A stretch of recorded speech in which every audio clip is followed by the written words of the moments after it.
I'm Sydney Brooks, the one who always has it together. At least, that's what everyone says. I'm 34, an accountant in Chicago, crunching numbers for a mid-sized firm downtown. My life's been about order, spreadsheets, deadlines, and making sure everyone else's chaos doesn't spill into mine. Growing up in a noisy suburb south of the city, I was the kid who balanced the family checkbook at 15 while mom worked double shifts and Mia, my little sister, dreamed of being a star. Dad left when I was 10, leaving me to pick up pieces he never bothered to glue back together. I didn't mind then. I thought being the fixer made me strong, maybe even loved. So when I planned our family reunion, I poured everything into it. Picture this: the Iron Fork, one of those upscale Chicago spots with reclaimed wood tables, mason jar cocktails, and menus that read like poetry. I'd saved for months, dropped $800 for the private room, another $1,700 for a family-style feast, 20 people, with vegan plates for Mia, lactose-free dessert for Aunt June, and bourbon on ice for Uncle Ray. I triple-checked every detail, texting Mom 2 weeks ago. Friday, 7 p.m., the Iron Fork. Can't wait. She replied, "Sounds perfect, sweetie." I even confirmed 3 days before, my phone buzzing with my own follow-up. Deposits down, all set. No one corrected me. No one said a word. That Friday evening, I pulled into the parking lot, my S7 fluttering with nerves and excitement. I'd driven an hour from my apartment, my heels clicking on the pavement as I clutched my purse. But the lot was quiet, too quiet. No familiar cars, no Mia blasting music, no Dad's old Chevy parked like he'd forgotten how lines work. Just the hum of the city and a faint glow from the restaurant's windows. My phone said 7:02 p.m. I was right on time. Inside, the hostess barely glanced up. "Brooks' party," I said, forcing a smile. She scanned her tablet, her brow furrowing. "Oh, that was last night, Thursday. Big group, brought a cake. Looked like a blast." My heart stopped. "No," I said, voice tight. "It's tonight. I booked it myself." She tilted her head, sympathetic but firm. "Sorry, Mom." They were here. About 20 people. I stepped outside, the Chicago wind biting my face, and called Mom. "Hi, sweetie," she answered, too bright, like she was selling something. "Where is everyone?" I asked. A pause, then that laugh. The one she uses when she's caught but won't admit it. "Oh, honey, it was yesterday. We thought you weren't coming. Don't worry, we'll bring you leftovers." I didn't respond.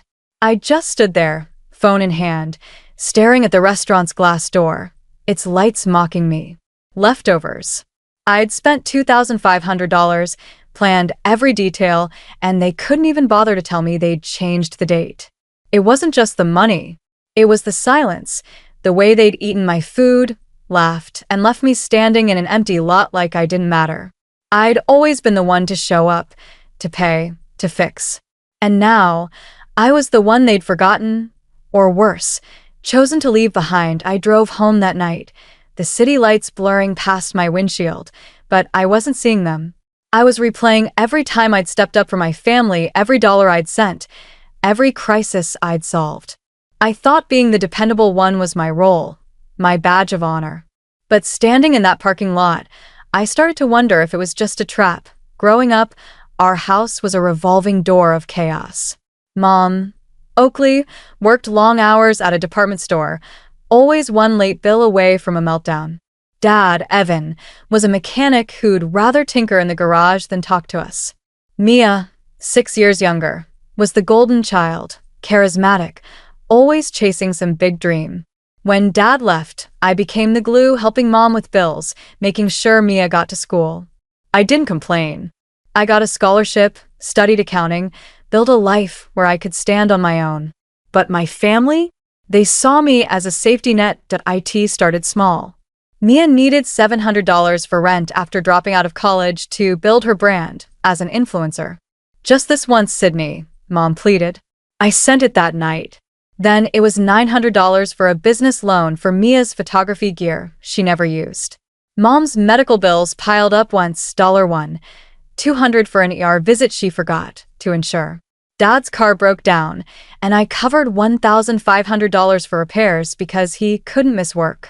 I kept a mental tally, not because I wanted payback, but because I was drowning. My savings dwindled, my credit card balance crept up, but every time I hesitated, Mom's voice echoed, "She's your sister. You're doing so well. Don't keep score." Last winter, I went all out for Christmas. Gifts for everyone, wrapped in gold paper, $2,000 total. I didn't ask for much, just a card, a hug, something. Instead, I got a generic candle and a family photo from their ski trip, one I wasn't invited to. Mia posted it online, all smiles, captioning it, "Family Forever." I wasn't in the frame. No one noticed. The worst was a night I still can't shake. I'd visited home, exhausted after sending Mia $1,000 for a vet emergency for her dog. Late that night, I went downstairs for a glass of water and heard them in the living room. Mia's voice, sharp and smug. "Sydney's obsessed with being Miss Perfect. Thinks we'd collapse without her." Mom sighed. "She acts like she's saving us just because she pays." Dad chuckled. "Let her. She's got no kids, no life. What else is her money for?" I stood frozen, the glass cold in my hand, my heart hammering. They didn't know I was there. Or maybe they didn't care. I didn't confront them. I just drove back to Chicago the next morning, smiling through Mom's waffles like nothing was wrong. But it was. I was breaking and they didn't see it. Sitting in my car outside the Iron Fork, the silence was heavier than the Chicago cold. The restaurant's windows glowed, people inside laughing, clinking glasses, while I was out here alone with Mom's words, "We'll bring leftovers," ringing in my ears. I reread her text. Friday, 7 p.m., the Iron Fork. I'd confirmed it. Sent 12 messages, all from me, unanswered. They knew. They'd eaten my food, cut my cake, and left me out like I was nothing more than the bank account they tapped. I thought of Mia, probably posting selfies from the dinner, her plate piled high with the vegan risotto I'd ordered for her. Mom, fussing over table settings. Dad, toasting with the bourbon I'd paid for. For years, I'd told myself being needed was enough, that their requests were love in disguise. But this wasn't love. It was convenience. They didn't invite me because they didn't have to. I was the one who showed up, who paid, who never said no. Until now, my hands shook, not from anger, but from clarity. I'd been screaming inside for years, begging them to see me, not my wallet. They hadn't listened because they didn't need to. I pulled a receipt from my dashboard, $2, $500 for the dinner, itemized, appetizers, vegan upgrades, 22% gratuity. I stared at it, the numbers burning into me. This wasn't just about the money. It was about respect, about being seen. And I was done waiting for it. I didn't drive home. I sat there, the engine off, the city humming around me. Something inside me shifted, not loud or dramatic, but quiet, like a lock clicking shut. Evan Oro, they'd learn what happens when the person they ignored stops playing along. I knew exactly what I'd do. The next evening, I pulled into Mom's driveway, the Chicago streetlights casting shadows on her worn porch. I clutched a thick envelope and a folder, my heart steady but my S7 act tight. Inside, I saw them through the window. Mia scrolling her phone, Mom fluffing pillows like she was staging a photo shoot, Dad in his recliner, beer in hand. No one looked guilty. No one looked sorry. I walked in, and their heads turned. "Hi, honey," Mom said, her smile too bright. "We weren't sure if you were still upset." I didn't answer. I sat on the couch and placed the envelope on the coffee table. "What's that?" Mia asked, squinting. "It's a bill," I said, my voice flat. "For the dinner you held without me. $2,500. Dad snorted, leaning forward. "You're kidding." "I'm not," I said, meeting his eyes. "From now on, anything you want from me comes with an invoice." The room went still. Mia's phone hit the cushion. Mom's smile faltered. "Sydney, we're family," Dad said, his voice low. "Are we?" I shot back.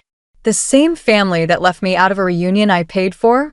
The same family that's been draining me for years." Mia rolled her eyes. "No one forced you to pay, Sydney. That's on you." That's when it broke. Clean, final. I pulled out the folder, opening it to reveal a stack of papers, bank statements, Venmo screenshots, wire transfers. No one forced me to pay Mia's rent for 2 years, I said, pointing at her. Or your ER bill, Mom. Or your car repairs, Dad. But you never said thank you. You just took. Dad's jaw tightened. Watch it. Oh, I'm not done, I said, pulling out another document. Last week, I got a fraud alert. Someone opened a credit card in my name. Charges for an iPhone, a spa day. The billing address? This house. Mia Frose. Mom's mouth opened, silent. I called the company. I continued, looking at Mia. They're investigating it as identity theft. Funny, you posted about that gift from a friend right after. Mia stood, arms crossed. You're doing this over a dinner? Seriously? No, I said, my voice steady. I'm doing this because I'm done being your AT. I placed a police report form on the table, signed and filed. I submitted this yesterday. It's in the system. Mia's face drained of color. Mom gasped. You're tearing us apart. No, I said, standing. You did that when you decided I was easier to use than to love. For the first time, they had no comeback. Just silence, thick and heavy, like the truth they couldn't dodge. The next morning, my phone rang. Private number. Sydney Brooks, a man asked. This is Officer Patel, Chicago PD. We're following up on your identity theft report. The billing address matches your mother's residence. I exhaled, sitting on my couch. Yes, that's correct. We'll visit the house today, he said. You don't need to be there. We'll handle it. I thanked him and hung up, staring at my apartment's bare walls. For once, I didn't feel the usual dread of what came next. This wasn't my mess to clean. Later that day, Mom left a voicemail, her voice shaky. Sydney, the police came this morning. I was still in my pajamas. They asked for Mia, checked her phone. She said it wasn't fraud, that you always help. But they found texts. She sent her friend your info for that spa day, said you'd never notice. Her voice broke. Please call me. We can fix this. I didn't call back. Mia texted next. You're ruining my life over a stupid card. Happy now? I didn't reply. Dad's message was blunt. This is low, Sydney. Fix it. I waited a day, then called Detective Patel. I want to pause formal charges, I said, but keep it on record.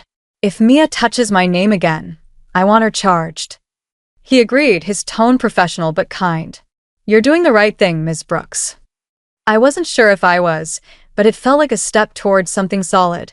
Something mine. 3 days later, Mom called again, her voice soft, like she was tiptoeing around broken glass. Come to the house, Sydney. Let's talk, just us. Against my gut, I went. They were all there.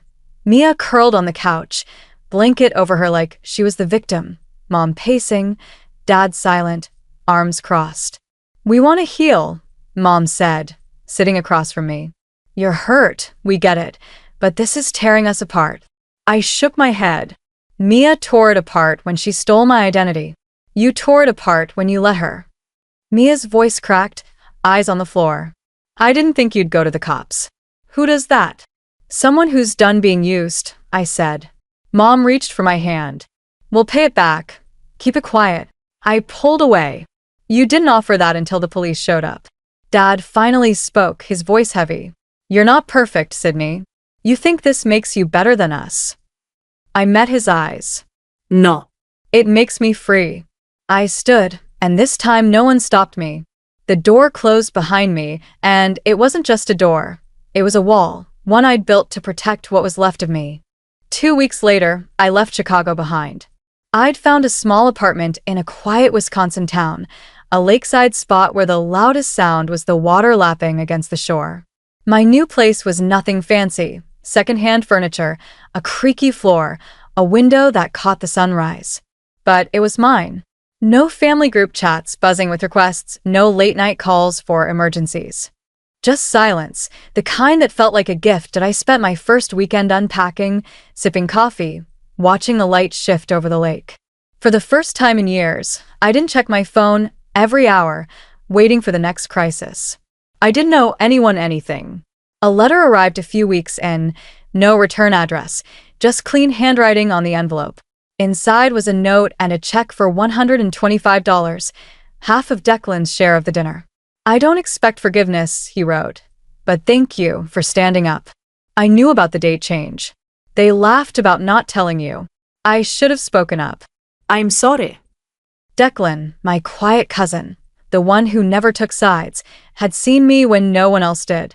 I didn't cash the check. I framed it, a reminder that someone understood, and why family didn't reach out. No Christmas cards, no updates when Dad had knee surgery, no texts when Mia lost her influencer gig. I heard about that through a cousin's social media post. Their silence used to feel like a knife. Now it felt like freedom. I was building a life where I wasn't Mia's sister or the fixer. I was Sydney, and that was enough. Settling into Wisconsin felt like learning to breathe again. I got a new job at a local accounting firm, small but steady, with coworkers who didn't know my last name or my family's drama. I started small rituals, morning walks by the lake, Saturday trips to a farmer's market, dinners I cooked just for me. No one asked for money, no one guilt-tripped me into fixing their messes. I was living, not surviving. One afternoon at the grocery store, a familiar face stopped me, a friend of Mia's from back home. "Hey, aren't you Mia's sister?" she asked, smiling. I paused, then smiled back. "No," I said, "I'm Sydney." Her brow furrowed, but I kept walking, my cart light with just my groceries, no one else's burdens. That moment felt like a declaration, a line drawn in the sand. I wasn't defined by them anymore. I thought about Declan's letter sometimes, the way he'd seen what I'd been too afraid to name. I thought about the years I'd spent trying to earn love with checks and favors, only to realize love doesn't come with a price tag. It comes when someone shows up, not when they take. And for the first time, I was showing up for myself. Looking back, I don't hate my family. I don't wish them pain. I just stopped letting their chaos define me. Moving to Wisconsin wasn't about running away. It was about choosing a life where I could hear my own thoughts, where my worth wasn't measured by how much I gave. I still catch myself sometimes, waiting for a text, a call, an apology that'll never come. But then I step outside, see the lake shimmering under the morning sun, and I remember, I don't need their approval to be whole. I'm not a hero in this story. I'm not a victim either.